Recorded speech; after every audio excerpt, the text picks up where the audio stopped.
बंधन से मुक्त हो जाओ, तभी कहने के बाद तुम्हारा सार्थक जीवन और तुम्हारा जीवन का सब कुछ सफलता हो जाएगा। प्रिय सज्जनों को, ये तीसरा पॉइंट, ये धर्म।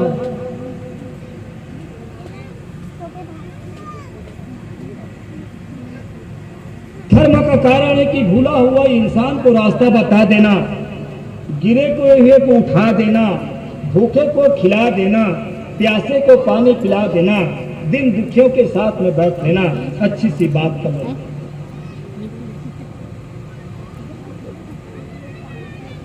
ये धर्म का काम है।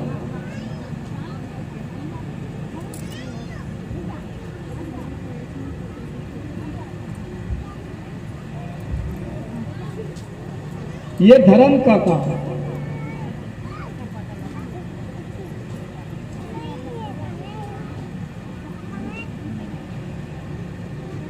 मेरा धर्म है भूखे को है तो खिला देना, है तो प्यास बुझा देना, है तो उठा देना, सोए हुए को जगा देना, भूले को रास्ता बता देना, जीव का रक्षा करना मेरा धर्म।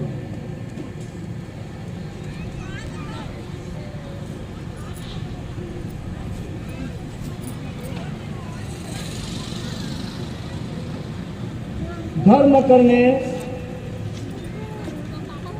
मेरा धर्म है, आप मत मानो मत मानो, मेरा धर्म है समझा। रामचंद्र जी का धर्म था वो काम करना, संतों महात्मा का धर्म है कि बताए, उनका ये धर्म है, इससे कोई धर्म है।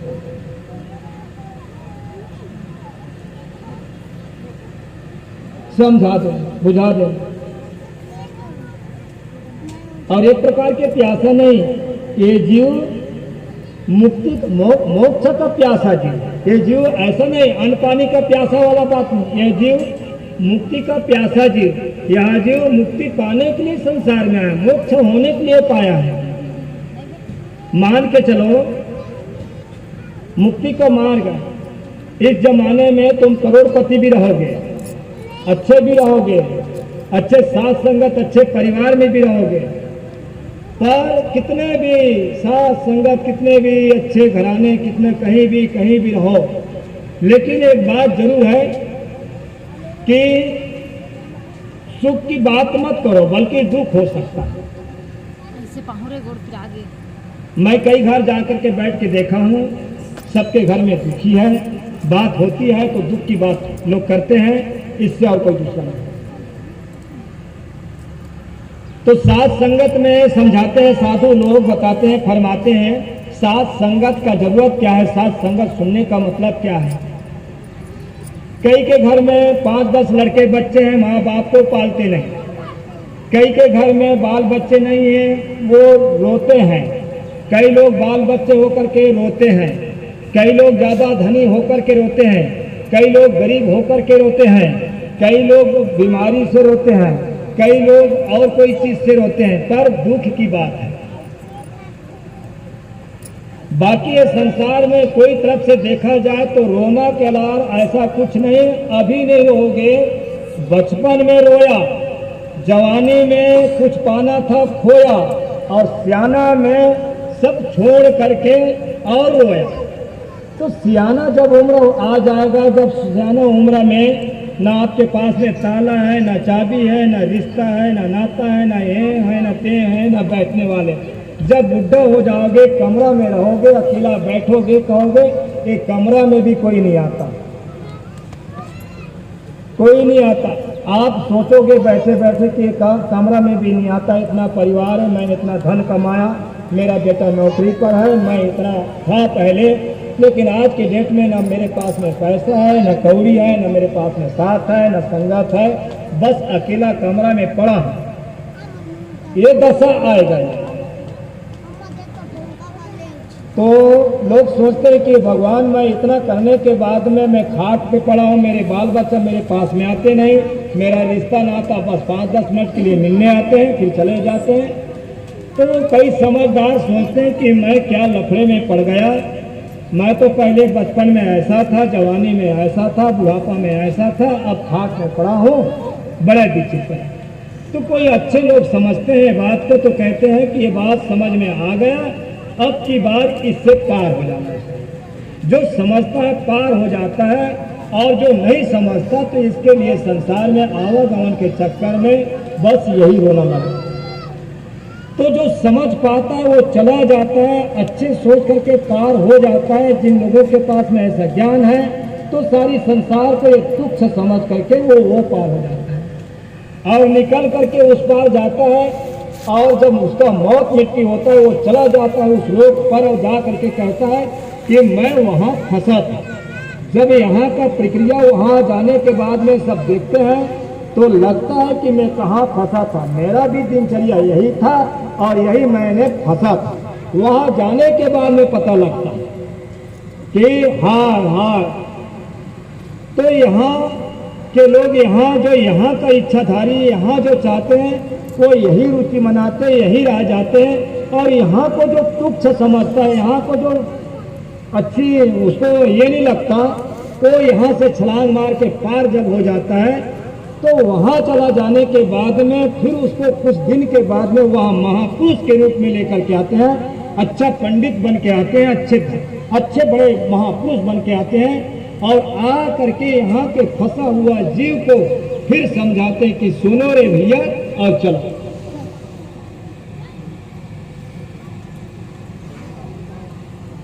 अरे यहाँ के जीव लगा हुआ काम काज में लगा हुआ, यहाँ का जीव इतने समझ नहीं पाते कि ये पार क्या है, सत्संग क्या है, ये दुनिया क्या है। हम यश कर रहे हैं, यही हमारा अच्छा है बाबा, इससे हमें दूसरा नहीं चाहिए, बस हमारा यही सब कुछ है।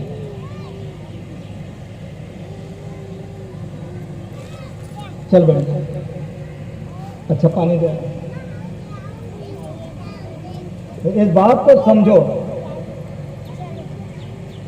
यहाँ तक कि तुम्हारे नेता है, तुम्हें यही समझ में आएगा, तुम्हें कोई रूप में बताया जाए, समझाया जाए, तुम समझने वाला जीव नहीं है। साफ समझाते हैं, कई समझाए, कई समझाने वाले चले गए।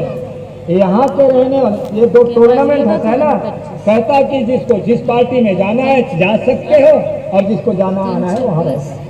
तो ये इंसान, यहाँ का इंसान एक टूर्नामेंट के हार जीत में यहाँ के रहने वाले इधर हो जाते हैं, वहाँ के तो एक आध दो होते हैं तो वहाँ चला जाए। जाने के बाद में देखता है संसार की दुनिया के चरित्र और देख के कहने लगते हैं कि बाबा वहाँ तो बड़े विचित्र थे, माँ बाप को उसने पालना उसने नहीं पाला, उसने ऐसा किया, इतना जंगली हड़पा, इतने तराजू मारे, इतने पत्थर मारे, इतने उसने लड़ाए, इतने बाल बच्चे थे, खाना पीना नहीं दिए, वाह उसने ऐसा किया, उसने एक काटा, उसने ऐसा लिया। बाबा वहाँ बड़े खतरा थे, हम तो पार हो गए।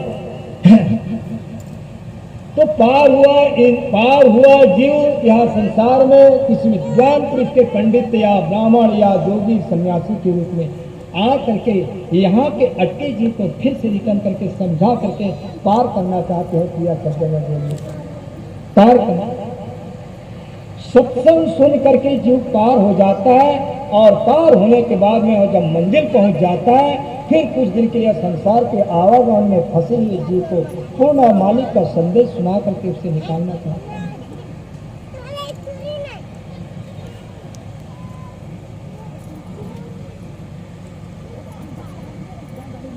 तो मर्जी आप लोगों को रहना चाहते यही रहो, टूर्नामेंट काम है। इसलिए संत लोग बार बार कई बार क्या सोचते होंगे, क्या समझा, ऐसा नहीं है जी आए और एक मीटिंग है, गए बैठ गए, बड़े भैया फैसला कर दो। किसी ने कहा हम उनको 5,000 रुपये लेंगे, किसी ने कहा रहने दो बाबा 3,000, किसी ने कहा ये सहज काम है, संसारिक वाला मामला सहज काम है। लेकिन एक बार सत्संग में किसी को उठाया जाए, 5 बार बोले तो बाबा कहेगा मेरा मुंह सुथरा है, प्रिय सज्जनों, पानी मांगना पड़ जाएगा। यहाँ स्टेज में यार और कुछ बोल दो बाबा, उसको पानी मांगना पड़ जाएगा। और वहाँ का मीटिंग में, हजारों मीटिंग में कोई भी आदमी बोल सकता है, खड़ा होकर बोल सकता है, कह सकता है, दावत साथ में कह सकता है। 50,000 के बीच में एक आदमी कोई भी आदमी न्याय कर सकता है, लेकिन सत्संग के बीच में आ जाए, बैठना, उसको कहना कि भैया कुछ दो बात समझाइए, तो उसको पानी का जरूरत पहले लगेगा। प्रिय सज्जन बोले पार होना, तो ये कर्म में तुम पार हो सकते हो या कर्म में तुम बंधे हुए हो।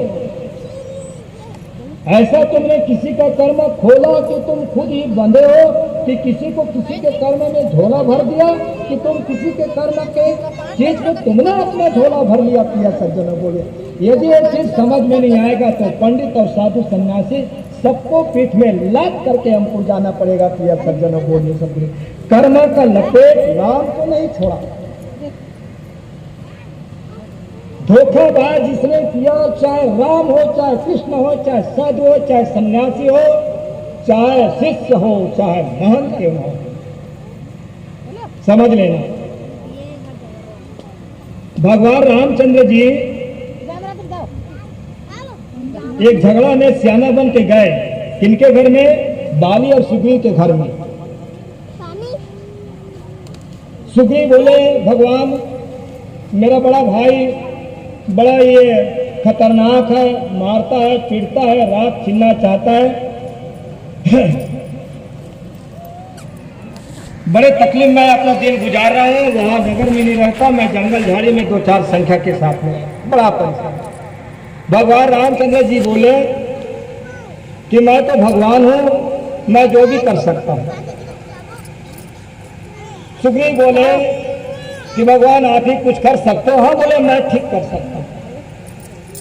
लेकिन भगवान रामचंद्र जी को पता था कि बाली के पास में इतना ताकत इतना है, तो भगवान ने सोच लिया कि इसको छल से धोखा से मारना कभी मार सकता हूं। देखो भगवान ने अपने आप में उस चीज का निरीक्षण मिला। भगवान राम क्यों हार माना? भगवान राम जब लड़ाई करना था उसे शीघ्र जा करके लड़वाना। उसने ओझे और आड़ा लेकर के मारे, धोखा से मारे। सुग्रीव के भाई बाली को जब मारा तो वहां दोनों भाई के युद्ध में और दोनों के बीच में गदा युद्ध हो रहा था। एक के हाथ में गदा, दूसरे के हाथ में गदा। लेकिन अचानक निशाना तीर का निशाना जब छात पे लगा, देखा बाली बोले हम तो दोनों भाई गदा की युद्ध कर रहे थे, तीर का निशाना किसका? तो बोले यहाँ तो तीर का निशाना कोई है नहीं है, यहाँ तो भाई के युद्ध में गदा है और दोनों के हाथ में गदा, किसने हमें तीर से मारा? यदि कोई देवता कोई धामी, किसने मुझे धोखा से मारा है और किसने मेरे लिए षड्यंत्र ये रचना रचा है। मैं किसी को नहीं छोड़ूंगा। यदि कोई हो तो सामने आ जाइए, या तो मैं श्राप न चाहता। प्रिय सज्जनों, राम धोखा से बाली को मारा था, उसका धोखा का परिणाम उसको कृष्ण अवतारी में देहिया रूप में छुटना पड़ा। प्रिय सज्जनों बोले तुम कितने कर्म करने वाले, अच्छे कर्म करने वाले छोटे बच्चे के कर्म में तुमने क्या डाला? छोटे छोटे बच्चे को कितना बीड़ी पिलाया, कितने सिगरेट पिलाया, कितना शराब पिलाया, कितने मांस खिलाया। किसी के कर्म का निर्माता तुमने कितना बिगाड़ा। समझ लीजिए यदि तुमने समझ पाया, या लड़की में लड़का में सियाने में किसी का कर्म अगर संवारा नहीं तो लटक जाओगे, खतक जाओगे। प्रिय सज्जनों बोले तुमने कितना लोगों का कर्म बनाया, कितने लोगों को दारू पिलाया, कितने लोगों का घर उजाड़ा, कितने लड़की को बिगाड़ा, कितने नौजवानों को बिगाड़ा, कितने साधु महात्मा बन के कितना लूटा, किसको मुक्ति के बहाने में धन संपत्ति मांगा। यदि ये बात समझ में 13 अंक बता रहा हूं मैं, 13 अंक समझ में नहीं आएगा, तुम्हारा कहीं जगह नहीं है। प्रिय सज्जनों बोले कितने लोगों को बनाया,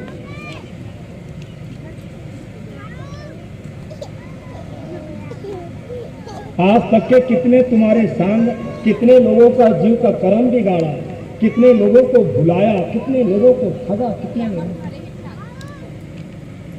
ये बोझ तुम्हें संसार में भोगना पड़ेगा, ये बोझ तुम्हें कभी छोड़ेगा नहीं। राम को नहीं छोड़ेगा तो बाल को कैसे छोड़ सकता है? और राम को छोड़ने वाला नहीं, कर्म किसी को छोड़ नहीं सकता। वो राम नहीं, राजा दशरथ को नहीं छोड़ा। राम नहीं, राजा दशरथ को नहीं छोड़ा, वो छोड़ने वाला। हमारा फर्ज है, हमारा कर्तव्य है कि हम किसी के कर्म को मदद करें, सहारा करें, दिन दुखों को उठाए, उनका बोझ को उतारे, उनका जीवन बनाए। यदि हम किसी के कर्म का जीवन बना देते हैं, उससे बड़ा और संसार में कोई चीज नहीं।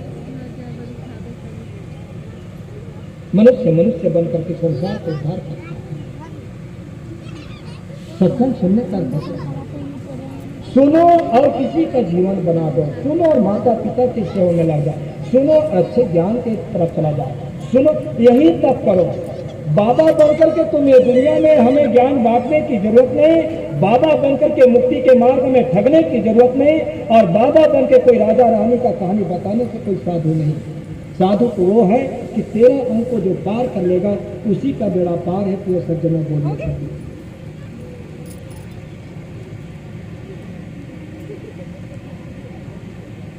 आज तक के तुमने दया का छाया कितना बनाया? तुम्हें कौन कहता है दया के पैर? तुम्हें कौन तुम्हारे लिए आओ भैया बैठो छां पर? तुमने यदि दया का छां, दया का वृक्ष, दया का बीज बोया नहीं तो तुम्हारा जीवन जिंदगी भर अशांति से भटकते चला जाएगा। तुम कभी जीवन में संतोष नहीं पा सकते, जीवन में शांति नहीं रह सकते। तुम अपने घर में कुछ नहीं पढ़ाया लिखा, तुम संसार में तुमने किसी के साथ में दया का व्यवहार नहीं किया, तुम्हारे जीवन में अशांति और दुख के छां में तड़प के चला जाएगा।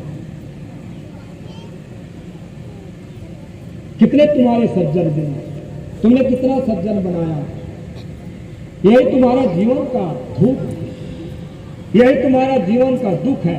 जहां दया तहां धर्म है, जहां लोभ तहां काल, जहां तहां क्षमा आप।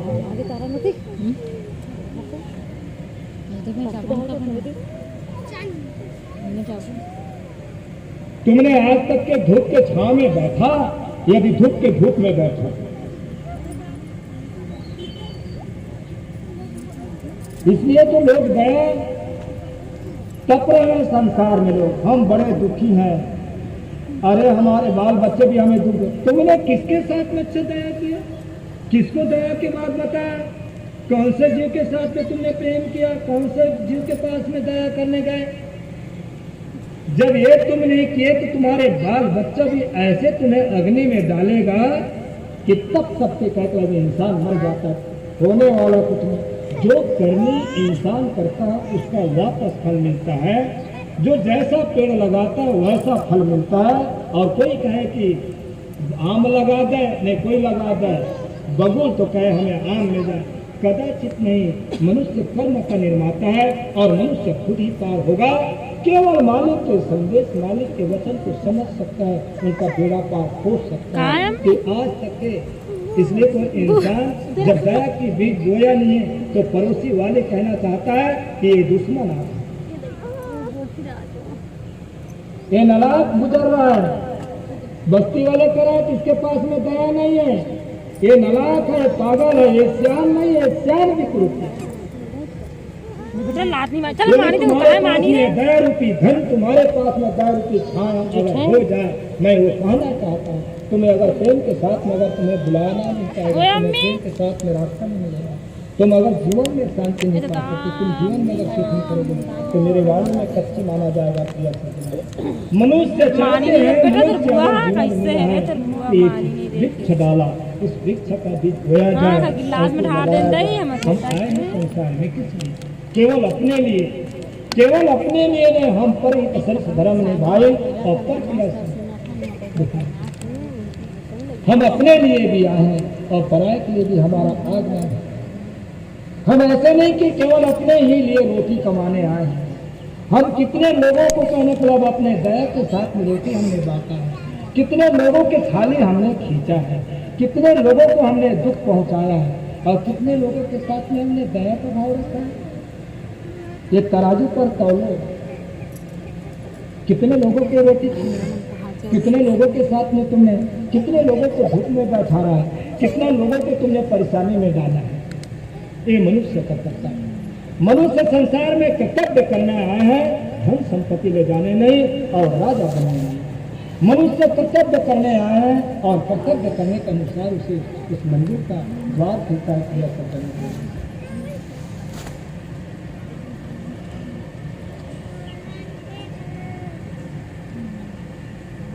एक वचनशील।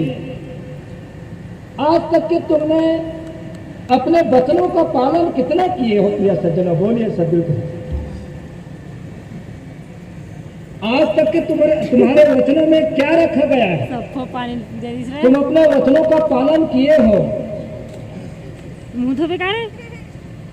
क्या बोलते हो?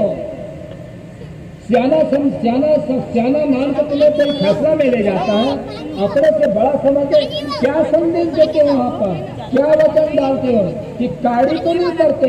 कड़क वचन होता है, यहाँ मिलावटी नहीं है, यहाँ डालडा दिया जाए, सोना डाल दिया जाए और डाल लिया जाए।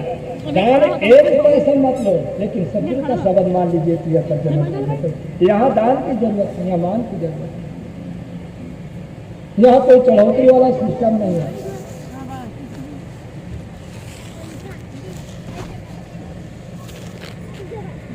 कि आज तक तुम लोगों ने कितने अपने वचनों को तौलो कि कितने लोगों के साथ में कैसा व्यवहार किया, कैसा रहन सहन किया, क्या बोलना चाहते हो, तुम्हारे मुख में कौन सा वचन निकलता है कि कड़ू निकलता है या मीठा निकलता है, या चाय निकलता है या पानी निकलता है, या खट्टा निकलता है या मीठा निकलता है, या आप लोगों के साथ में अगला वाले क्या कहते हैं?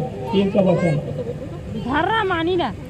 ये सील जिनके वचनों में बंधन नहीं है, जिन लोगों ने अपने वचनों को बांधा नहीं, उसका जीवन अटक जाएगा। प्रिय सज्जनों, बोलिए सभी, तुम्हारे वचन भी तुम्हारे लिए संसार में खुला दरवाजा करेगा।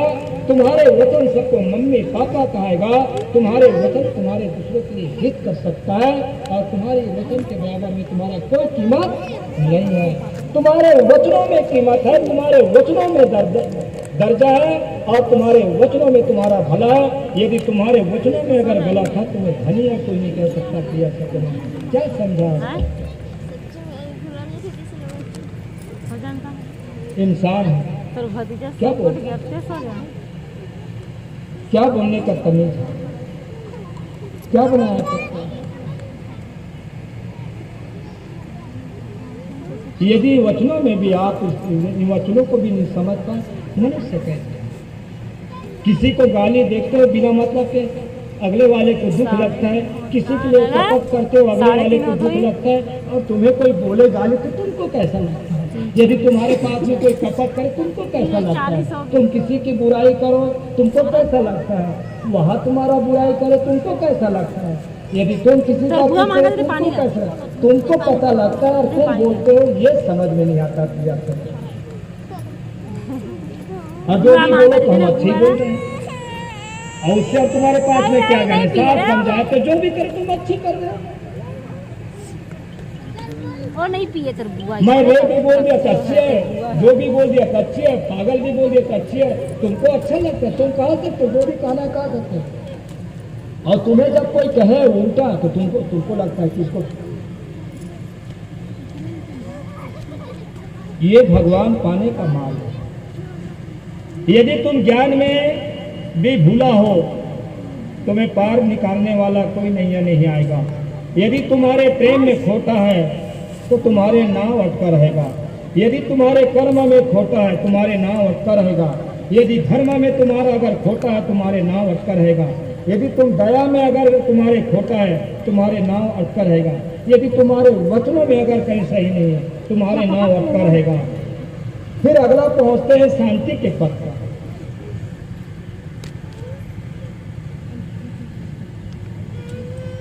जब तुम्हें कोई गुस्सा आता है, 50 लोग समझाते हैं, मानते क्यों नहीं?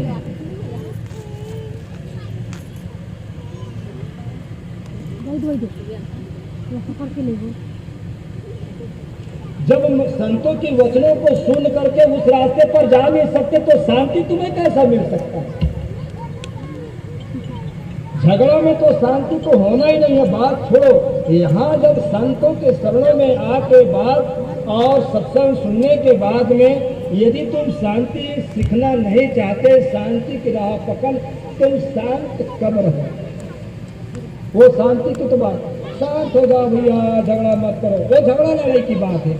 यहाँ जब सत्संग में आने के बाद यदि तुम अपने जीवन में शांत नहीं रह सकते, शांति नहीं बना सकते तो इतना बाजुए जीवन अंगार की आग में जल के खत्म हो जाएगा। प्रिय सज्जनों, यह द्वार इंसान का आग बुझाने का द्वार है, यह शांत होने का द्वार है, यह शांति रहने का द्वार है। हम जाए अपने जीवन में शांति पाए, हम जाए अपने जीवन में संतोष पाए, हम जाए और सुखी। यहाँ आने का मतलब ऐसा नहीं। अरे जब संतों के द्वार में इंसान जब शांति नाम से नहीं पाया तो उसको कौन शांत कर सकता है? कई लोग बोलते हैं कि इतने बड़े सत्संग में जानता है लेकिन ये शांत नहीं रहता, तीर्थ करके आता है लेकिन ये शांत रहने वाला जीव नहीं है। ये साधु बन गया लेकिन घर में अंगार लगाता है, ये दूसरों को प्रवचन सिखाता है लेकिन घर में बेतमीज का बात करता है। मैं कई घर जाके सुना हूँ, अभी कल परसों तीरथ गए थे, आए हम लोग उन लोगों को पैर छुए, ढोल बजाए, आरती पूजा किए और परसों के रोज में घर में आग लगा दिए। कोई बाबा लोग जाते हैं, तुम्हें हम पार कर देंगे, लालिए लड्डू पेड़ा, और घर में अटका है, घर में बहू बेटा कर रहे हैं, दुनिया के लिए साधु है, तुम हमारे लिए असाधु हैं।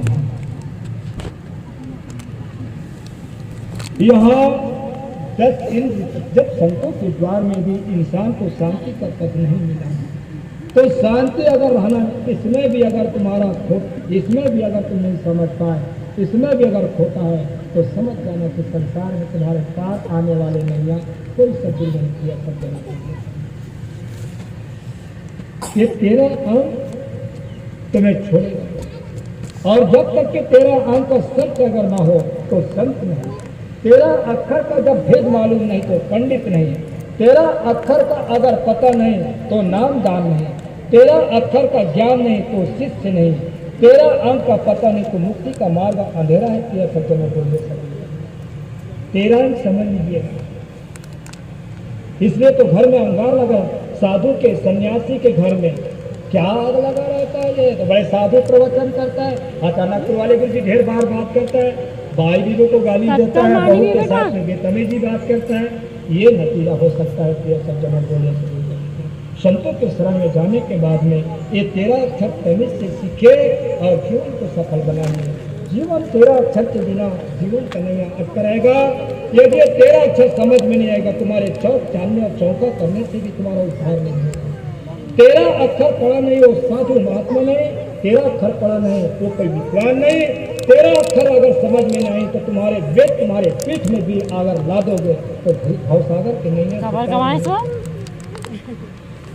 कमाए से मरू पड़े था। सेवा मामी पर फेंक देना पानी ला, ये पद करे कि सेवा।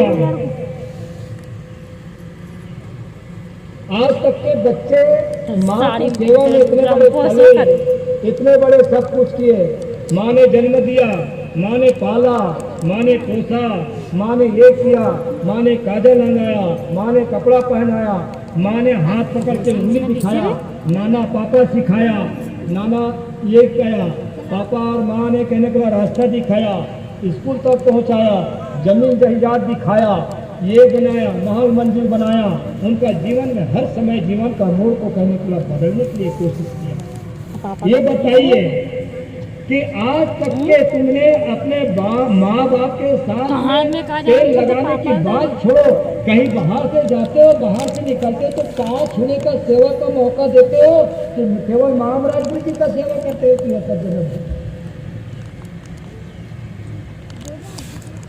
महाराज गुरु जी कुछ नहीं करेगा। आते जाते कुछ याद रहता है कि चलो मम्मी पापा के पैर छू ले, तेल लगाना बाद में लगाना, ये होता है। यदि इसमें भी तुम्हारा फर्ज नहीं है तो तुम्हारे बाल बच्चा भी तुम्हें कभी सेवा देने का मौका मत सोचना। खड़ा हम बेटा मरगड़ पिरा गए, इससे खड़ा हो ना। तुम हो कौन अच्छे, वही तुम फर्ज निभाए बाप से, वही तुम्हारा फर्ज। ऐसे वैसे नहीं मेरे मरगड़ पिरा जो अगला तुमने किए हो वही कर सकते हो और वही फल पाओगे। तो मैं ये कहना चाहता हूँ, जिनके माँ बाप है अपने जगह में चाहे कैसा भी रहे, वो सेवा टीम का कार्टून है अवसर रे। दो कि तुम ही हमारे प्रथम पिता, माता पिता, तुम ही हमारी